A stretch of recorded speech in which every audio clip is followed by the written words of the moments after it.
Ka Dr. Ampareen Lyngdoh haka nyotrig leber hadian balada bam smai kum menteri haka sarkar MDA 2.0 kalau ong bagi Donkam ban Pynthikna bagi day ban Shim Khia ya Baroh kiman. Haba keren bagi lat pathai kubor ka Dr. Lyngdoh kalau ong. See, in my personal opinion, though I'm not aware yet of the assignments to be given to me because I'm not aware of the departments that will be handed over to me, but I can assure you one thing, we need to make sure that issues that have been flagged for so long by the people in the state of Meghalaya should be addressed one after the other.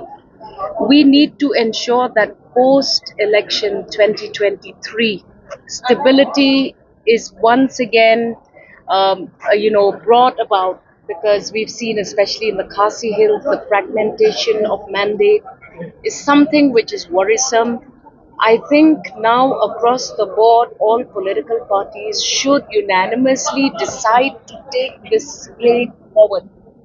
We cannot afford to slow down development and progress in the state of Meghalaya.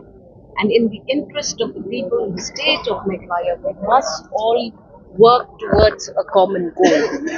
Yes, we will have opinion differences, but these opinions should not be at the cost of the progress of the state of Meghalaya. Shushu kalaban rap bakam khmi lenti bakandan kanu ga jingbam yas ngothu jingmun hapadeng jingki namar bakiyatre lang hakisan snam baladam.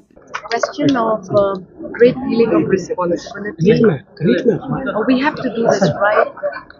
We need to make sure that all the issues are addressed. We must make sure that this image that the NPP has in the minds of the people should be immediately erased. We have to start pulling our socks up, and I'm so looking forward to be party to this rejuvenation of the NPP and coalition partners MDA2. The teams have been working together for the last 5 years. I do not anticipate that there would be confusion because we are in line and together we have worked for the last 5 years. I don't anticipate any complex situation.